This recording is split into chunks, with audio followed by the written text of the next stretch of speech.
बच्चों, आपकी परीक्षाएं 19 मार्च से है और आशा है कि आप अपनी बोर्ड की तैयारी में, बोर्ड की परीक्षा की तैयारी में जुट गए होंगे। आज जो अपना एक इंपॉर्टेंट पार्ट पढ़ेंगे अपन, वो पार्ट है सांख्यिकी। देखें कि सांख्यिकी का क्या यूज अपन कर सकते हैं। जैसे कि हम जानते हैं कि अगर कई संख्या दे दी जाए और उनसे पूछा जाए कि इसका औसत क्या है या एवरेज क्या है। जैसे कि क्रिकेट की टीम में, देखें एक एग्जांपल से, क्रिकेट की टीम में यदि कोई क्रिकेटर, यदि कोई बल्लेबाज अपनी पहली पारी में या पहले मैच में 50 रन बनाता है, दूसरे में 60 रन बनाता है और फिर तीसरे मैच में 70 रन बनाता है, और आपने क्रिकेट मैच देखते हुए ये भी देखा होगा कि नीचे लिखा रहता है औसत रन, नीचे लिखा रहता है औसत रन उसने कितने बनाए। तो अपने मन में क्वेश्चन आता है, औसत जिसकी ज्यादा होती है उसके रन भी यानी ज्यादा होते हैं। तो अपन देखें औसत के लिए अपन क्या करेंगे, इन तीनों जो रन्स हैं इनको जोड़ेंगे। आप देखेंगे कि जोड़ने के बाद अपने पास आ रहा है ये 180 रन, लेकिन ये रन उसने बनाए हैं 3 मैचों में, यानी पहले मैच में 50, दूसरे में 60 और तीसरे में 70 रन। इस प्रकार 3 मैचों में उसने टोटल रन बनाए थे 180, और यदि इसमें मैं 3 का भाग दे दूंगा तो आप देखेंगे 3 एकम 3, 3 छिंग 18 और 0, और हमें प्राप्त हो गया 60। यानी हम कहेंगे कि वो बल्लेबाज एक मैच में 60 रन औसत बनाता है, यानी वह बल्लेबाज एक विश्वसनीय बल्लेबाज कहलाएगा, क्योंकि अक्सर वो 60 रन बनाता है एवरेज। इसी प्रकार से हम कह दें कि यदि कोई बल्लेबाज, आप उसकी जो रन रेट है या औसत रन है, रन रेट या औसत रन मान लो 20 रन है, तो हम कहेंगे यह बल्लेबाज बहुत जल्दी आउट हो जाता है और केवल 20 रन ही बनाता है। तो ये जो चीज अपन निकालते हैं, इसको यूज करते हैं औसत निकालने में, माध्य निकालने में, एवरेज निकालने में, इन सब में अपन सांख्यिकी को यूज करते हैं। अब देखें अपने पास पहला एक जो सिंपल सा क्वेश्चन आता है, वो क्या है कि समांतर माध्य क्या होता है। समांतर माध्य, जैसा कि मैं अभी आपको क्रिकेटर के द्वारा समझा चुका हूं, समांतर माध्य में क्या करते हैं अपन, समांतर माध्य का जो अपना चिन्ह होता है, माध्य निकालने के लिए उसे हम बार से दिखाते हैं। ये जो बार दिया हुआ है, एक्स के ऊपर एक लाइन दी हुई है, इसका मतलब ही है कि हम माध्य निकाल रहे हैं। अब आप देखें, यदि कोई बल्लेबाज या कोई पढ़ाई वाला, कोई भी जो बंदा है, क्रिकेटर है, बैट्समैन है, विद्यार्थी है, पहले उसे x1 प्राप्त होता है, कोई संख्या है ये, दूसरे में x2 प्राप्त होती है, तीसरे में x3 प्राप्त होती है। ऐसे करते करते मान लीजिए n टाइम्स में उसे ये अलग अलग चीजें प्राप्त हुई है, और यदि टोटल चूंकि n बार था और n का इसमें भाग दे दिया जाएगा, तो हमें जो मिलेगा वो समांतर माध्य ही मिलेगा, और इसी को अपन एक तरह से औसत भी बोल सकते हैं। तो आपको क्लियर हो गया होगा कि समांतर माध्य या औसत कैसे निकालते हैं। जितने भी नंबर्स हैं, 3 नंबर है तो 3 को जोड़ दो, 10 नंबर है तो 10 को जोड़ दो, n नंबर है तो n तक उनको जोड़ के, n तक जोड़ा इसलिए n का भाग दिया था, 3 संख्या जोड़ेंगे 3 नंबर्स तो 3 का भाग दे देंगे, 10 जोड़ेंगे तो 10 का भाग दे देंगे, और इस प्रकार से हमें मिलेगा समांतर माध्य। ये तो एक छोटा सा था क्वेश्चन, और इसे अपन बोलते हैं अवर्गीकृत। अब आपके पास क्वेश्चन ये आता है कि ये अवर्गीकृत और वर्गीकृत, आप अपनी सांख्यिकी, आप अपनी गणित की बुक में जो सांख्यिकी का पाठ है उसमें आप देखेंगे सांख्यिकी के अंदर 2 चीज आती है, अवर्गीकृत और वर्गीकृत। इसका मतलब क्या है? अवर्गीकृत का मतलब है कोई भी रैंडमली नंबर्स लिए जा सकते हैं, जैसे x1, x2, x3, xn, लेकिन वर्गीकृत में अपन कह सकते हैं, जैसे देखें 0 से लेके 20 नंबर तक ये एक वर्ग कर दिया, इसमें जो भी खिलाड़ी आ रहा है, जैसे 0 से 20 रन तक जो नंबर ऑफ खिलाड़ी है, 0 से 20 रन तक जो बनाते हैं, माना 2 खिलाड़ी हैं। इसी प्रकार से 20 रन से लेके 40 रन तक कोई खिलाड़ी है, वो 3 खिलाड़ी है, और 40 से 60 माना 5 है, और 60 से 80 माना 1 है, और 80 से 100 माना वो भी 1 है। तो इस प्रकार से ये जो वर्ग बनाया है 0 से 20, 20 से 40, 40 से 60, इसको अपन बोलेंगे वर्ग अंतराल, वर्ग अंतराल इसको बोलेंगे। अब अपने पास एक क्वेश्चन आता है कि वर्गीकृत में वर्ग चिन्ह या मध्य बिंदु क्या होता है। देखें वर्ग चिन्ह, आप अपनी कॉपी में इसको जल्दी से कॉपी कर ले, क्योंकि ये जो सारी चीज लिखाई जा रही है वो सारी एग्जाम की दृष्टि से काफी इंपॉर्टेंट है। आपको एक क्वेश्चन दिया गया, माना आप देखिए आपकी पाठ्य पुस्तक है, उसमें प्रश्नावली 14.1 का पहला क्वेश्चन देखेंगे एक बार। क्वेश्चन है, विद्यार्थियों के एक समूह द्वारा पर्यावरण संचेतना अभियान के अंतर्गत एक सर्वेक्षण किया गया, जिसमें उन्होंने एक मोहल्ले के 20 घर में लगे हुए पौधे से संबंधित निम्नलिखित आंकड़े एकत्रित किए। क्वेश्चन में आपको दिया गया है 20 घर, और प्रति घर माध्य पौधों की संख्या अपन को ज्ञात करनी है। आप देखेंगे आपने टेबल दी हुई है पौधों की संख्या, पौधों की संख्या, और यहां दी गई है घरों की संख्या। पौधों की संख्या है 0 से 2 पौधे लगे हुए, ऐसे घर जिनमें 0 पौधे हो या 1 हो या 2 हो, ऐसे जो घर हैं वो है 1, और 2 से 4 पौधे लगे हुए घर है 2, 4 से 6 पौधे लगे हुए घर है 1, और 6 से 8 पौधे लगे हुए घर है 5, और 8 से 10, और 10 से 12, और 12 से 14। ये इस प्रकार से अपन को क्वेश्चन दिया हुआ है 6, 2 और 3। अब आपको क्वेश्चन ये पूछा है कि आपके पास क्वेश्चन है प्रति घर माध्य पौधे निकालिए। प्रति घर क्वेश्चन, प्रति घर माध्य पौधे यानी पौधों की संख्या बताइए, और ये क्वेश्चन मार्क है। आपको यहां पता पड़ गया प्रति घर माध्य, यानी अपन को निकालना तो क्या है, माध्य।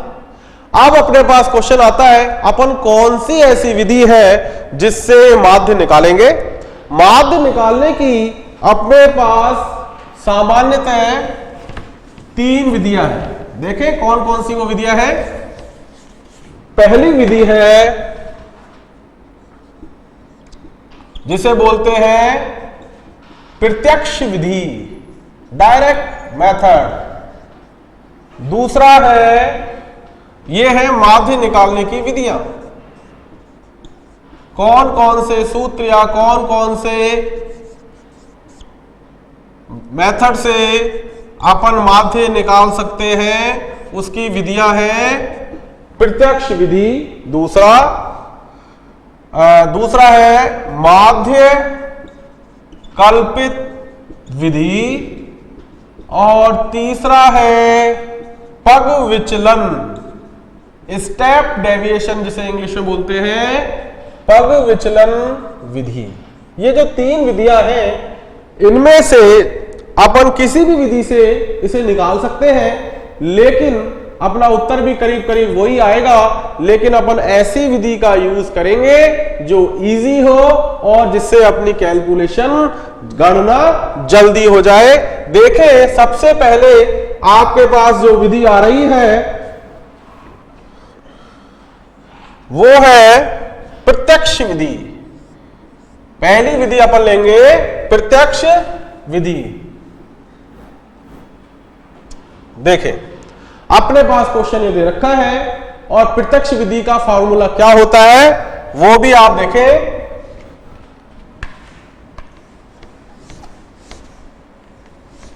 देखिए प्रत्यक्ष विधि, इसका सूत्र होता है, आपको याद आ रहा होगा, इसको बोलते हैं सिग्मा। सिग्मा का मतलब होता है जनरली योग। सिग्मा एफ आई को एक्स आई से गुणा करके और एफ आई के योग से अगर भाग दे दिया जाए तो अपन को माध्य प्राप्त हो जाएगा। अब आपके पास क्वेश्चन ये आता है कि ये एक्स आई क्या है, एफ आई क्या है। एफ को अंग्रेजी में बोलते हैं फ्रीक्वेंसी और हिंदी में इसे बोलेंगे बारंबारता।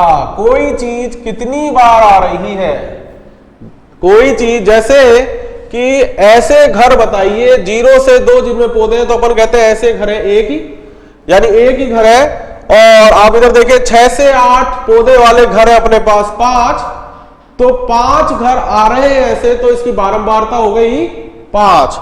तो बारंबारता और एफ समझ गए आप, एक ही चीज है। एफ मतलब फ्रीक्वेंसी या बारंबारता और एक्स आई का मतलब है वर्ग चिन्ह। वर्ग चिन्ह, इस वर्ग चिन्ह को आप कैसे निकालेंगे वो भी देखेंगे। वर्ग चिन्ह एक्स आई होता है, एक्स आई के लिए अपनी जो लिमिट दे रखी होती है, जैसे कि 0 से 2, तो ऊपरी वर्ग सीमा प्लस निचली वर्ग सीमा को जोड़ के 2 का भाग दे दो। ऊपरी वर्ग सीमा प्लस निचली वर्ग सीमा को जोड़ के अगर 2 का भाग दे देंगे तो अपने पास वर्ग चिन्ह आ जाएगा। तो जब भी ऐसे क्वेश्चन होंगे तो अपन देखते हैं ऐसे क्वेश्चन में माध्य निकालने के लिए 3 प्रकार की विधियां काम में लेंगे। पहला प्रत्यक्ष विधि, दूसरा माध्य कल्पित विधि और तीसरा पग विचलन विधि।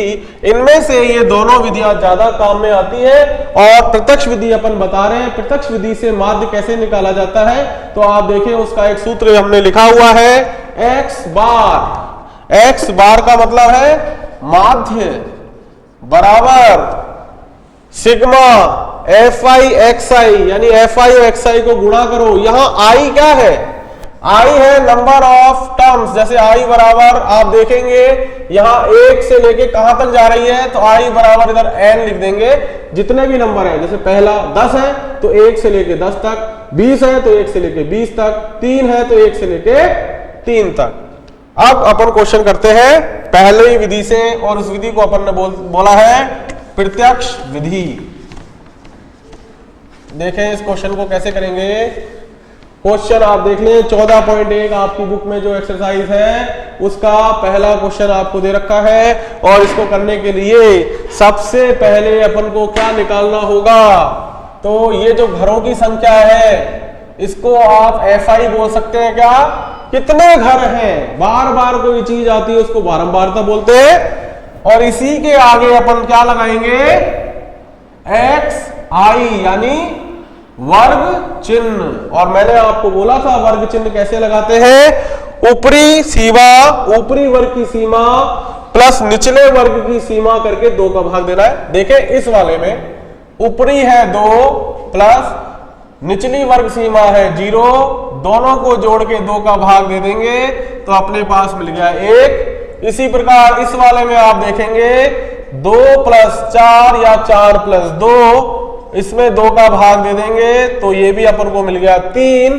और चलो एक और एग्जांपल ले लेते हैं। इसमें ऊपरी है 6, निचली है 4 और 2 का भाग देने पे मिल गया 5। आगे देख रहे होंगे जो 1 3 5 आया है ये इसके बीच वाली ही कोई टर्म है, इसके बीच वाला ही कोई पद है, तो यहां पे अपन लिख देंगे आसानी से एक्स आई की जगह अपन क्या लिखेंगे, पहले 1, फिर आएगा अपने पास 3।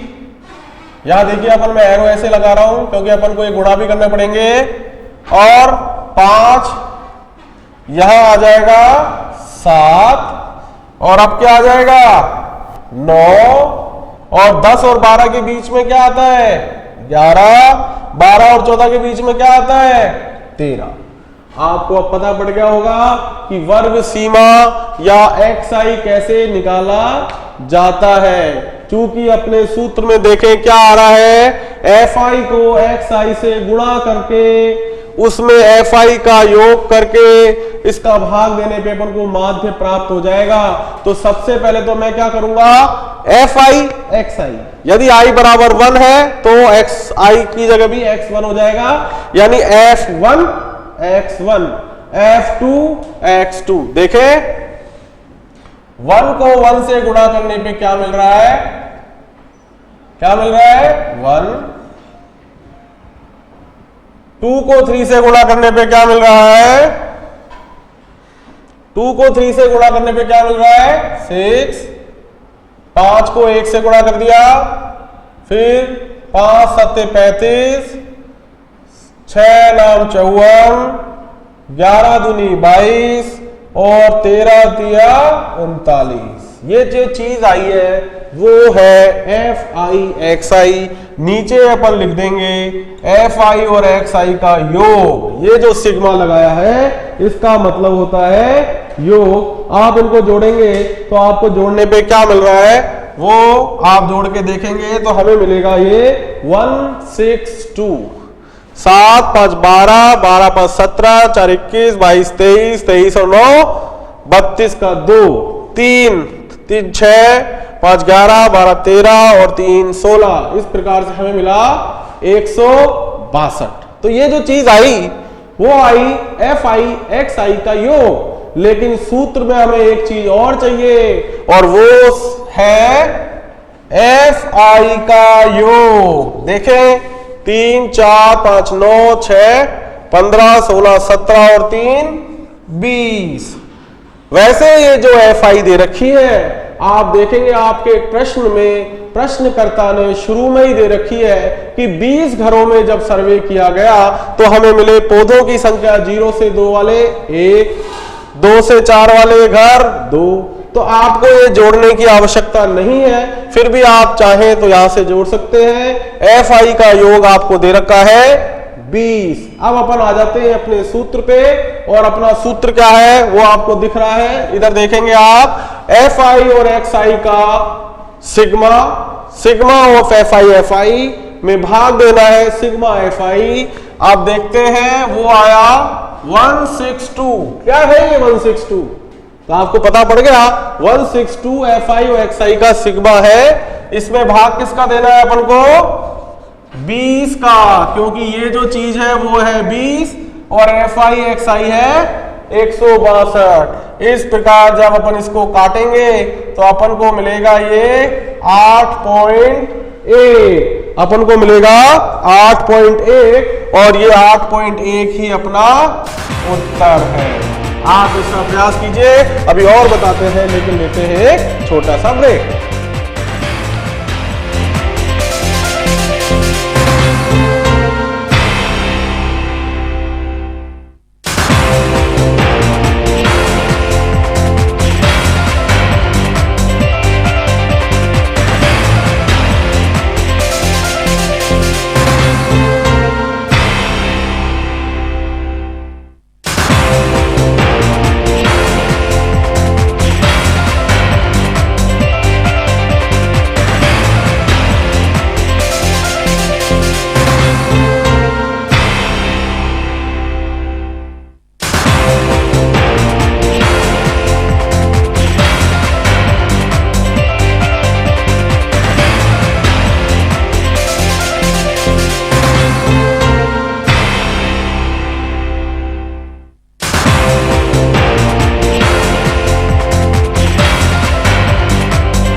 बच्चों आपको अब माध्य निकालना आ गया होगा, तो आपके पास जो फॉर्मूला है वो क्या है उसको एक बार वापस से अपन याद करते हैं।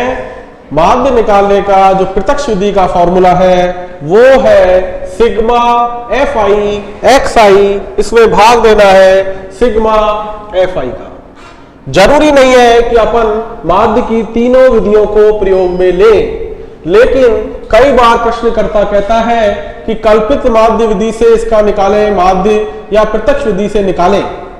तो अपने पास क्वेश्चन ये आता है कि कौन सी विधि का अपन को चुनाव करना है। जब आंकड़े छोटे हो, जैसे कि इस क्वेश्चन में 0 से 2, 2 से 4, तो आपको निकालना है प्रत्यक्ष विधि से।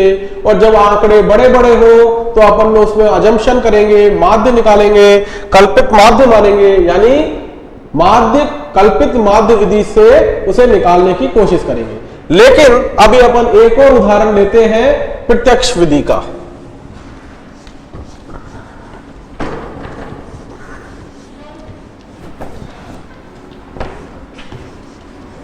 चूंकि प्रत्यक्ष विधि में हमारे पास आया है एफ आई एक्स आई,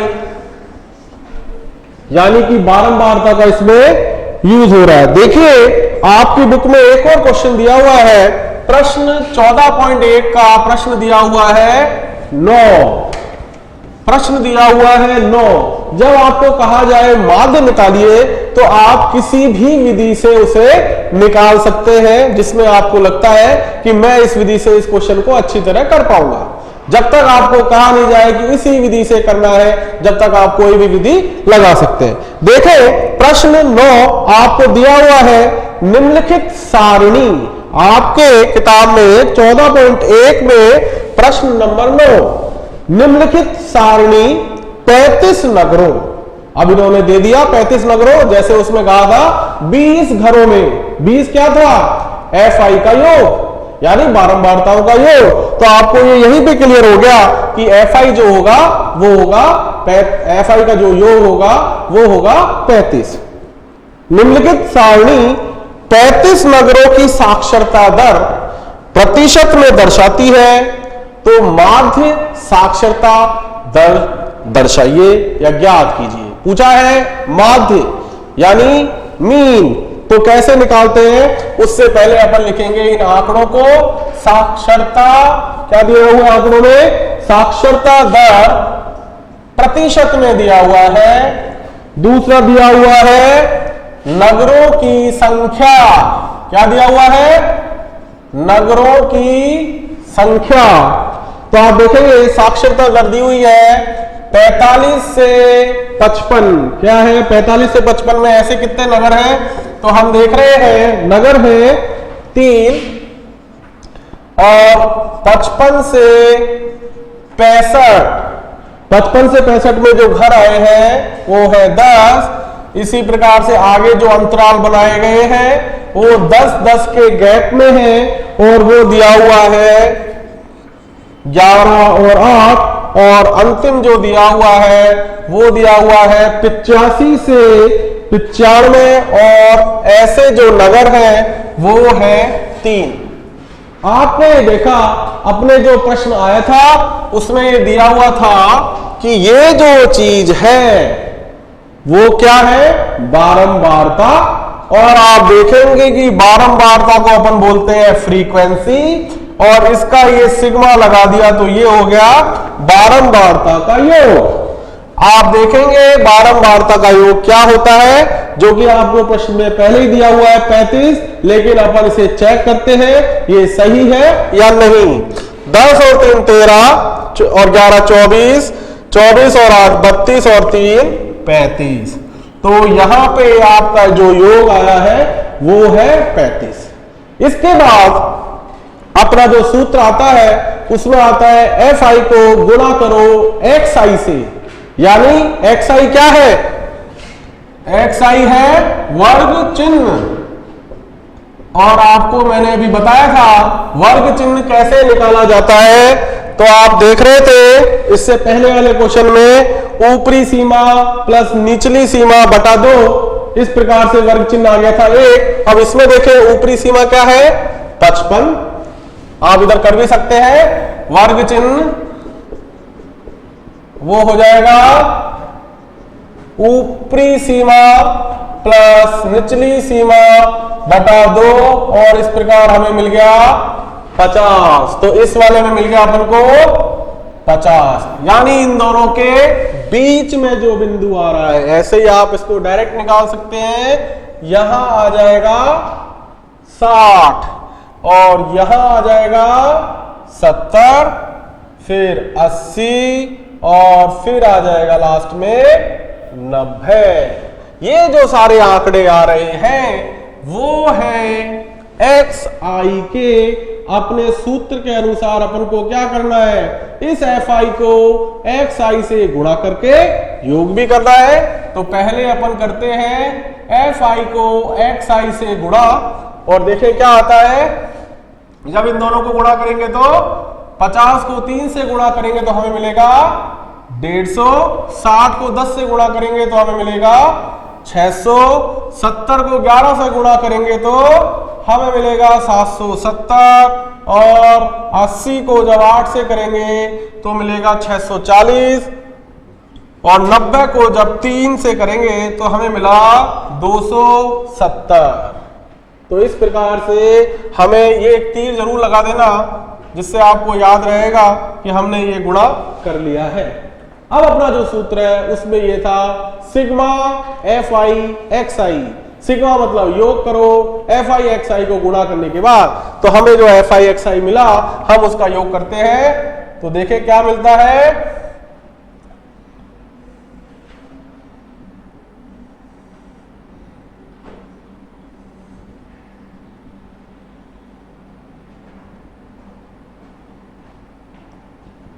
हमें मिला ये 2430। इसे फिर से चेक करना पड़ेगा, क्योंकि fi xi अगर गलत आ गया इसका योग, तो जब गलत योग में हम किसी भी चीज का भाग देंगे तो अपना उत्तर भी गलत आएंगे। इसलिए इसको बार बार चेक करेंगे। 0, 5 और 7 12, और 12 और 6 4 16, 16 और 7 23 का 3, 2 हासिल लगी, 2 और 1 3, और 6 9, 9 और 7 16, 16 और 6 22, 23 24। इस प्रकार हमारा योग आ गया ये fi xi का सिग्मा। आपको समझ में आ गया होगा। अब अपन को क्या करना है, जो फाइनल स्टेप अपनी है, वो अंतिम चरण अपना क्या कहता है कि fi xi। देखें वापस से अपना अंतिम स्टेप क्या कह रहा है। सूत्र है अपना x बार, यानी किसी भी संख्या का माध्य निकालने के लिए सिग्मा fi को अगर xi से गुणा कर दें और fi के योग का भाग दे दें तो अपना माध्य प्राप्त हो जाएगा। देखें fi और xi का योग आया था अपना 2430। इसमें जब अपन ने 35 का भाग दिया तो हमें क्या मिल रहा है, 5 से कट रहा है,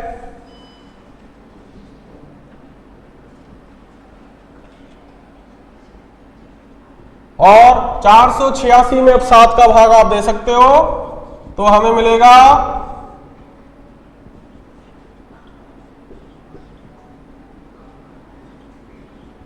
और इस प्रकार से हमें मिला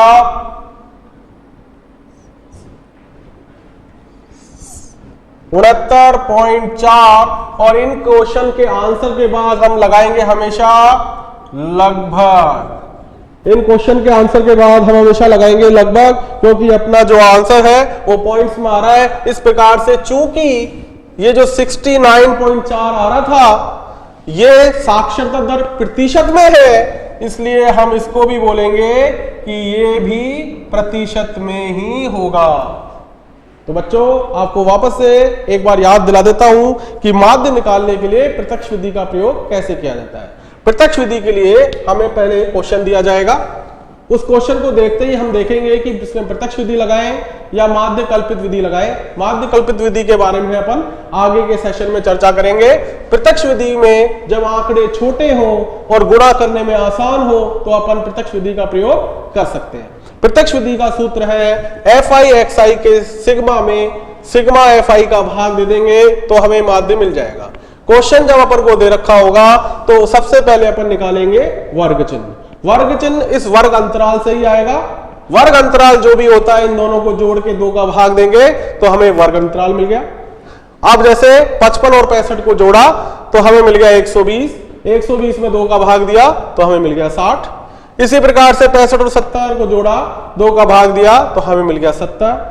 और इसी प्रकार से आगे फिर अपना जो सूत्र था उसमें था fi को xi से गुणा करें तो fi नगरों की संख्या, xi ये दे रखा है, इन दोनों को गुणा किया तो हमें मिला 3 गुणा 50 150, 10 गुणा 60 600, 11 गुणा 70 770, 8 गुणा 80 640 और 3 गुणा 90 270। इस प्रकार हमें मिल गया fi xi।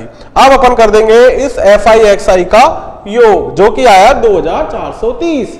अब fi अपन को क्वेश्चन में शुरू में ही दे रखा था, वो था नगरों की संख्या जो कि दे रखी थी 35, यानी कि 2430 में यदि 35 का भाग दे देंगे तो हमें मिलेगा 69.4%।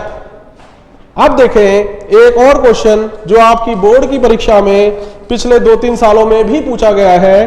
किस प्रकार का प्रश्न है उसको अपन करने की कोशिश करते हैं। सूत्र आपका वही रहेगा। ये क्वेश्चन है आपकी बुक में प्रश्न नंबर 3। प्रश्न नंबर 3 में देखें आप, क्या आपको सारी बारंबारताएं दे रखी है? आप अपनी बुक पुस्तक उठा के देखेंगे, उसमें देखेंगे क्या आपको सारी बारंबारताएं दे रखी है? तो आप कहोगे नहीं, हमारी एक बारंबारता इसमें नहीं दे रखी। तो अपन के पास क्वेश्चन यही है कि वह बारंबारता क्या होगी यदि माध्य इतना है। जैसे कि आपको कहा जाए एक छोटा सा एग्जांपल कि x बराबर 4 प्लस, यहां पे अपन ऐसे क्वेश्चन कर दें एक सिंपल सा, 9 बराबर 4 प्लस क्वेश्चन मार्क। तो क्या आप बता सकते हो कि यहां पे क्या आएगा? तो आप इजीली बता सकते हो कि इस क्वेश्चन मार्क की जगह अपन ने x लिख लिया तो अपना x हो जाएगा, ये 9 इधर ही रहेगा, 4 इस बराबर के उधर जाके -4 और हमें मिल जाएगा 5। तो आप इजीली इसको बता सकते हो कि जब इन दोनों को जोड़ा जाए तो 9 आ रहा है तो x क्या है? तो अपन ने इसको निकाल लिया, x 5 है। इसी प्रकार से अपन पूरा क्वेश्चन करेंगे और लिख देंगे कि वो पूरा क्वेश्चन करने के बाद माध्य इतना है तो वो बारंबारता कितनी होगी। देखें आपकी क्वेश्चन नंबर 3। क्वेश्चन नंबर 3 में दे रखा है, निम्नलिखित बंटन एक मोहल्ले के बच्चों का दैनिक जेब खर्च दर्शाता है। माध्य जेब खर्च 18 रुपए है। इसमें ध्यान देने वाली बात यह है कि आपको दिया हुआ है माध्य।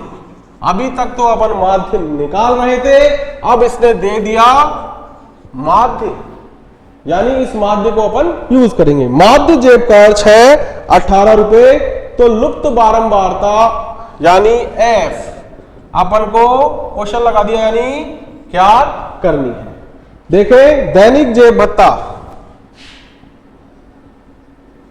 दैनिक जेब भत्ता कितना दे रखा है?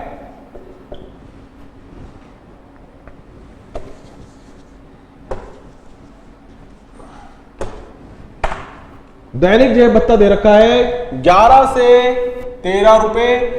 और जो ऐसे बच्चे हैं, बच्चों की संख्या, जब आपके पास कोई नंबर ऑफ थिंग्स ज्यादा आ जाए तो आप समझ लेना ये बारंबारता है, यानी बच्चों की संख्या ही क्या है? fi। और दे रखा है 11 से 13। ऐसे बच्चे हैं जिन्हें रोज 11 से 13 मिलते हैं रुपए जेब खर्चे के लिए, वो है 7। ऐसे 13 से 15 वाले बच्चे हैं 9। और 15 से 19 वाले बच्चे दे रखे हैं 7 6 9, सॉरी यहां पे आएगा 6 9। और 15 से 19 वाले हैं 15 से 17, 17 से 19, 19 से 21, और इस प्रकार हमें दे रखे हैं 7, 6, 9, 13, F 5 और 4, और यहां देखेंगे अपन ये आ रहा है 23 से 25। इस प्रकार से इस क्वेश्चन में ये F गायब है। इस F को अपन को ज्ञात करना है, लेकिन इसको करेंगे अपन आगे की क्लास में।